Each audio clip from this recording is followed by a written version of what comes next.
All right. So we got the doors open back up on her. We're still letting this thing air out. There's our battery. This car really does stink. I know I couldn't say that enough at this point, but it really did stink. We're gonna drop the battery in, stick the key in the ignition, and turn it over. Worst case scenario at this point, it doesn't turn over at all. And we'll have to see what's going on. But let's drop this battery in first and see what happens.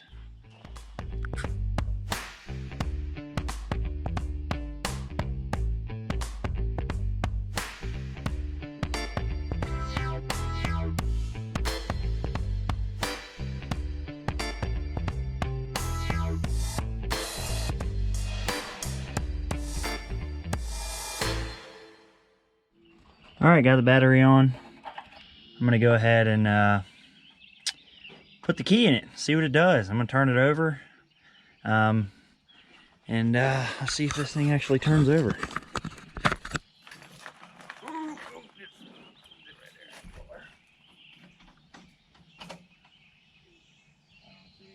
Any lights?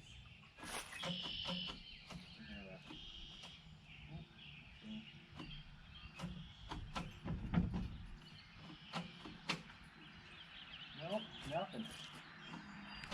Didn't really know what you would expect.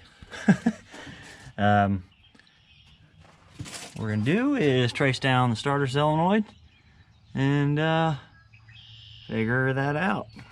We're gonna definitely have power down here, and we're gonna jump that starter solenoid and see if we can get this thing to turn over. All right, Kristen, you ready? I'm gonna spray a little bit in here. A little bit down the whole throat hole here. Put some in the vent. All right, crank it over. All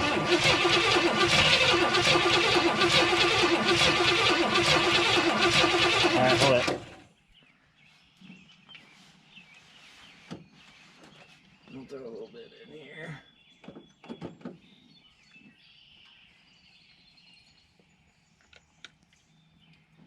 All right, try it again.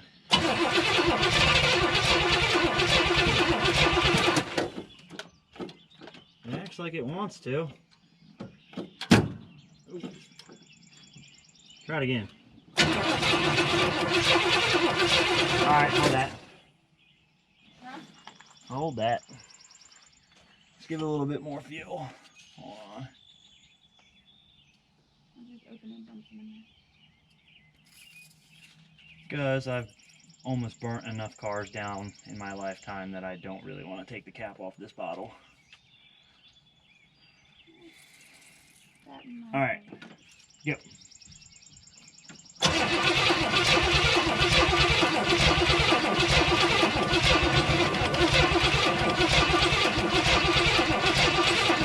All right, well. The pedal was moving when you were doing that. Mm-hmm.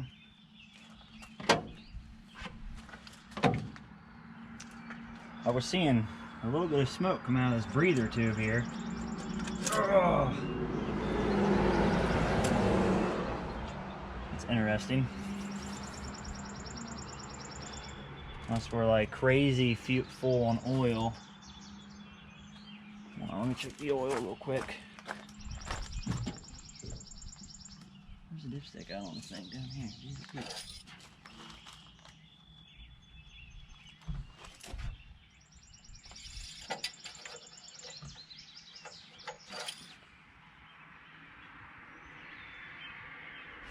We got a little bit more than we need in there, but we'll drain that if we can get this thing to fire. Let's see if I can spray it with something a little bit more potent. If this doesn't light it off, we got to move on to something else. That's all right, go ahead.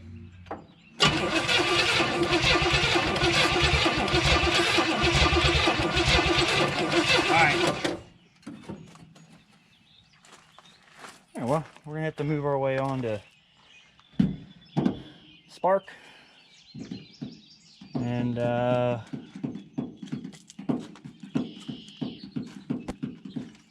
I guess that's next step. I tried to cough a little bit, but even with ether, it won't start. I gotta check spark. So here we are. The only thing we've done so far is fiddled around with the coil. We hooked a direct 12 volt to the coil and checked spark and fed it a little fuel, and it didn't even really cough. So either we have a really bad, condenser. It looks like we have spark. It looks like we have, relatively close timing. We're getting a lot of crankcase blow by. I'm hoping that's due to the fact it has a little bit too much oil in it and not bad rings. But what we're gonna do is pull this valve cover off and start looking at some stuff inside the top of this engine. I'm not 100% confident that when I purchased it, I was told that it ran for a second. I don't know. Even with starter fluid, a little bit of fuel, it already has spark. It's still not even coughing. So I'm curious as to what's going on at this point. So we're gonna pull these valve covers off and take a look. All right, so let's pull these valve covers off. I already loosened the bolts up. Pull these out. What do you think's down in here? A bunch of mice? I don't know. Oh!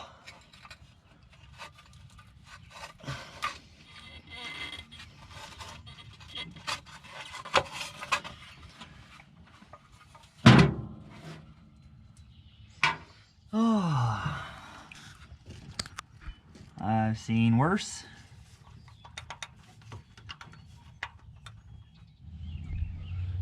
All right, go ahead and turn it over. Oh,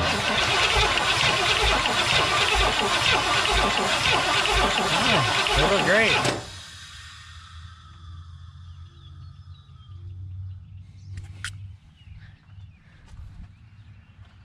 That's they look fine. Everything's moving fine.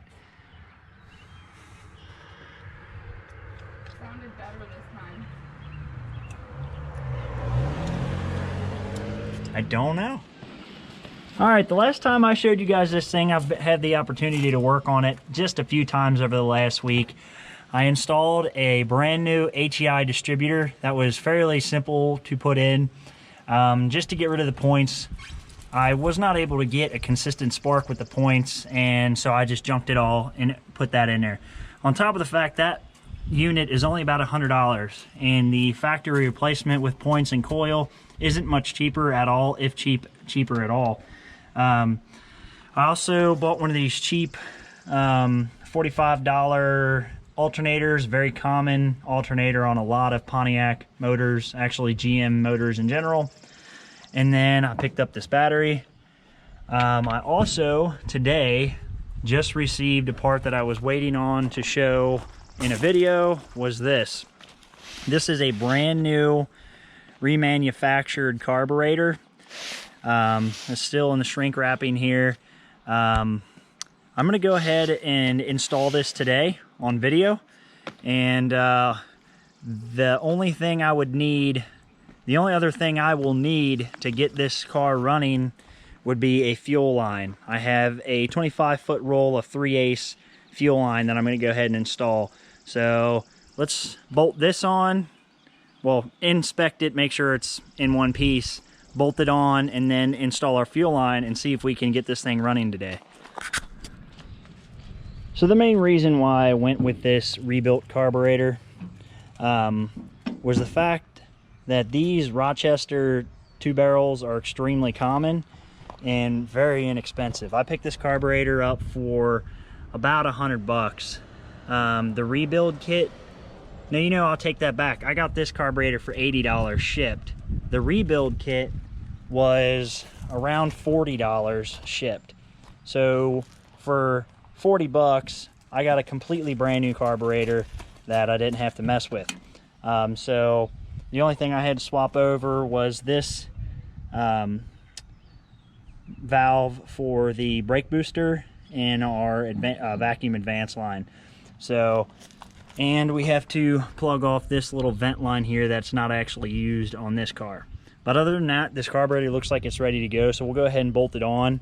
It uses 4 half-inch bolts, and we'll go ahead and bolt this on with our new base gasket here, or whatever you want to call these, heat gasket. It's a very thick cardboard-like gasket.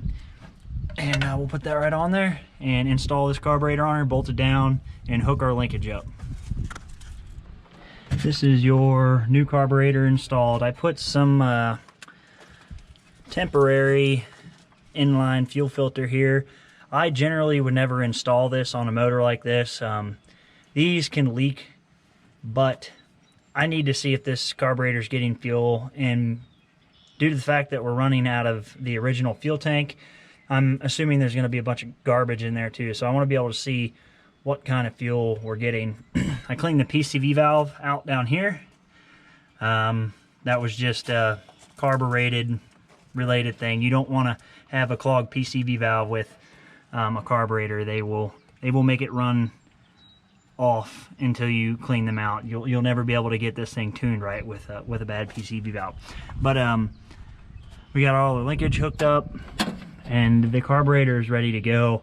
The next step, we're going to get underneath the car and hook a 3/8 fuel line and connect it to the original fuel line all along the original frame rail. It's a hard line and it is extremely rotted, so I'm just gonna hook the new line to it and zip tie it all the way down to our fuel pump, and then we'll go ahead and prime it and see if we can get this thing running. All right, run to the car here, and this is the original fuel line here, right there. This is our new one. We are gonna go ahead and plug it in and then follow it up to this clip here, and then just all the way across. We'll zip tie this guy on here, and then follow it along the frame rail up this way, and all the way up to the front of the car, just like that. I'm not saying this is the safest thing ever, but some quality zip ties and the fact that this is a temporary fix anyway will make it so we can at least test drive this car before we go any further with it. All right, our fuel line is rigged up. We have some janky stuff going on here with our fuel line, but that's, like I said, just temporary. I'm keeping it away from the heat of the engine, and just temporary. We also have a hot wire for the ignition to give our coil spark.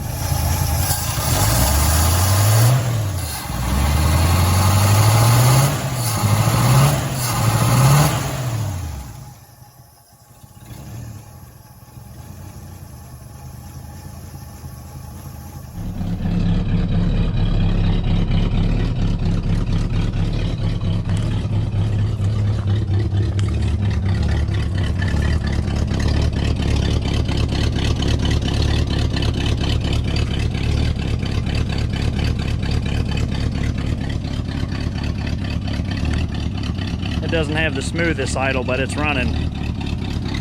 There's my toolbox seat. I'm gonna try to pull this thing forward, maybe move it around a little bit, see what it does.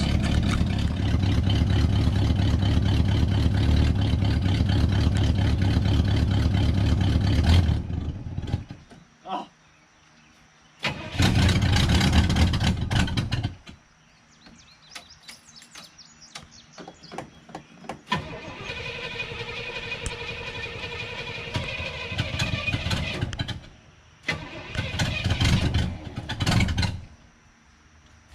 Good.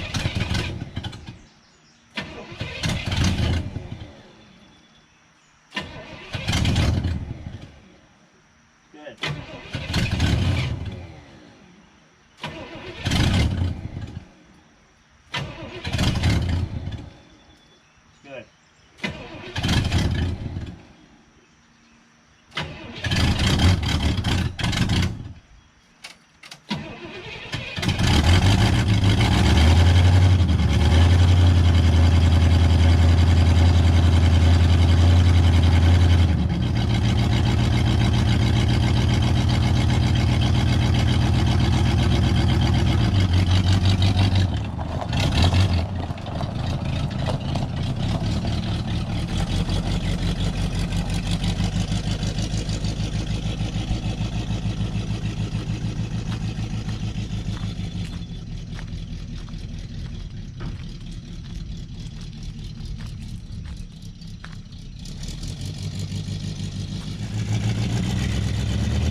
doing. But I will tell you, it's running like poof. And it was running good the other day. After running like that.